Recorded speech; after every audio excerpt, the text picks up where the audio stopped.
We're live on News Hub here at Desaway in Kanda. This is News 360. My name is Alfred Okansi. And I'm Natalie Fort. A look at the top stories this evening. One person confirmed dead and 10 suspects arrested following Tuesday's clashes over the Kintampo waterfalls in Bono East region. Also ahead this evening, Architectural Engineering Services Limited, consultants for the controversial Vice President's bungalow, requests that the project be completed. And on the international front this evening, Peru's ex-president Alan Garcia dies after shooting himself to avoid arrest. For the details of these stories and much more news coming to you live here on News 360. Remember, you can watch us all across the world on our website. It's 3news.com as well as on DSTV channel 279. Let's get started with our very first story this evening, as one person has been confirmed dead and 10 suspects arrested following the bloody clashes at Kintampo in the Bono East region on Tuesday, April 16. Two others who sustained injuries are responding to treatment at the Holy Family Hospital in Techiman. Two groups, Dega Land Association and the Mo Youth Association, attacked some workers at the Kintampo waterfalls, claiming the land belonged to them and demanded that all government officials working there should vacate the facility. Police officers deployed to the area arrested 6 ringleaders. The youth groups later massed up at the police station in protest against the arrests and demanded their release. They mounted roadblocks to disrupt traffic flow, compelling the deployment of a reinforcement team, including military personnel. In an attempt to remove the wooden logs used as roadblocks, one military personnel's hand was reportedly slashed by one of the protesters. As the security personnel tried to calm down the situation, the other protester tried to snatch a rifle from one of the police officers. The trigger went off in the process, killing one person in the crowd instantly. 4 others involved in the chaos were later arrested upon a tip-off and will be arraigned together with the ringleaders on Thursday, April 18. Still on this issue a bit further, joining me on the phone lines is Chief Inspector Augustine Kingsley Opong. He's the Bono Ahafo Regional Police PRO. Hello, good evening, and thanks for joining us this evening, Mr. Opong. Now, we understand that one person died as a result of the clashes. Can you confirm this?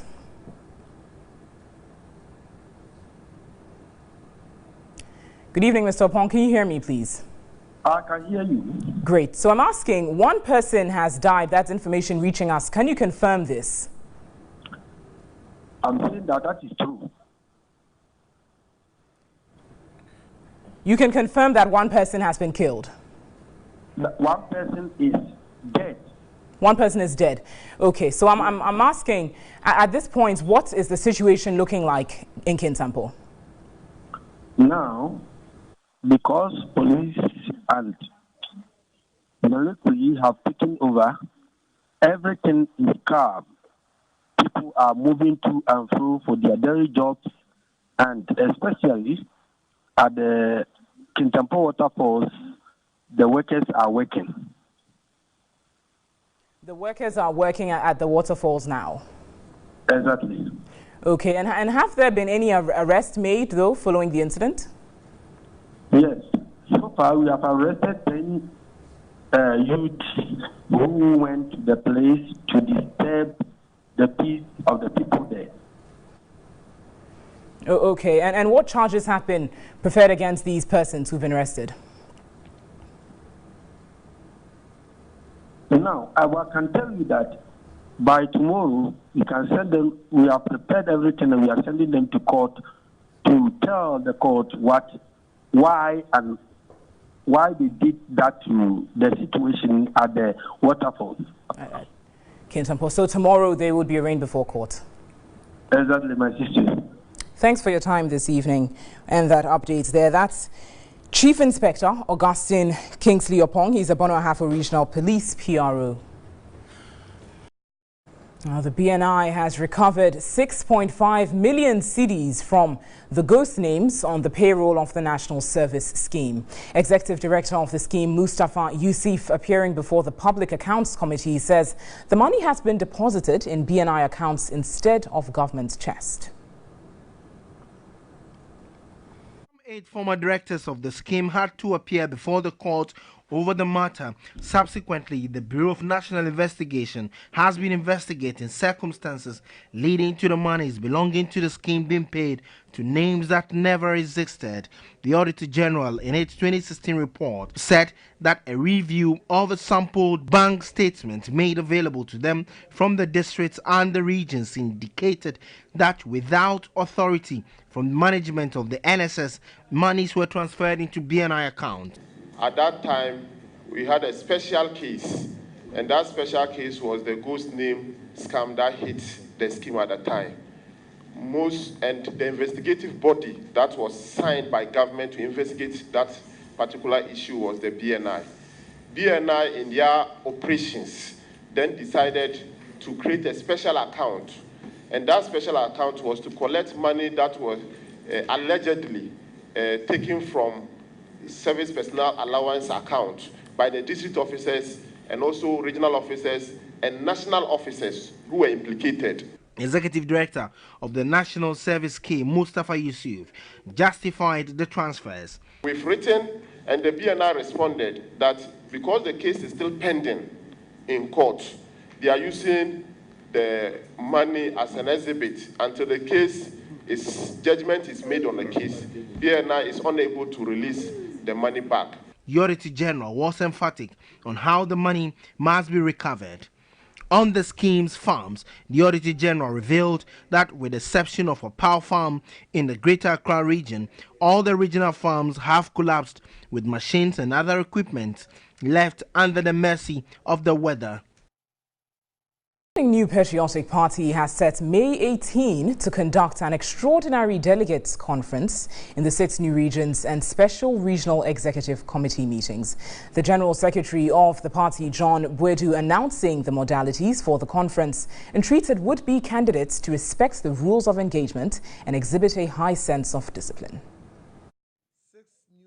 The decision to hold the extraordinary regional delegates conferences and special regional executive meetings has been necessitated by the party obligation to fill vacant regional executive positions occasioned by the recent regional reorganization.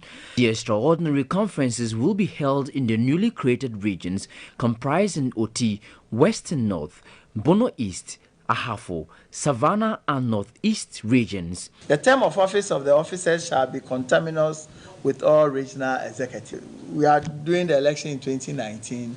The term of office of all other regional executives in all the regions will be ending by 2022. So these officers to be elected will also, their term of office will also end in 2022.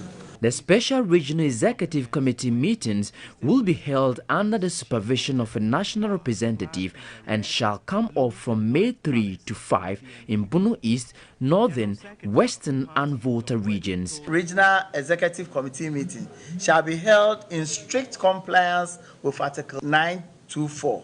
The regional executive committee will elect another officer of the party. So, for instance, in the regional executive committee, if there's a vacancy for secretary position. Let's now turn to our MTN Video reports this evening as our citizen journalist, Obibini Abrantier, reports on the state of the Yauhema African Faith JHS in the Sunyani municipality of the Bono region.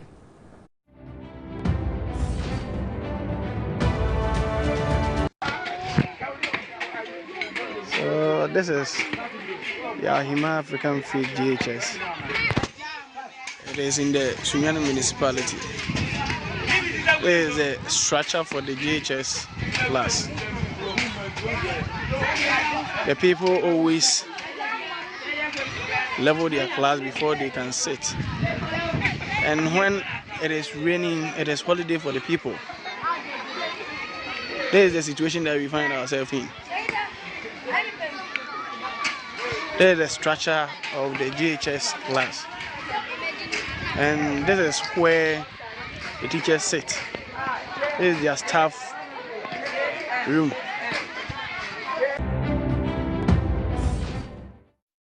Well, just like Ubibini Abrant here, remember you can also send us your visual report via WhatsApp number. It's 055-1433044. Certainly. Stay with us. There's a lot coming up tonight here in the world of business and sports and in entertainment as well. We'll be back.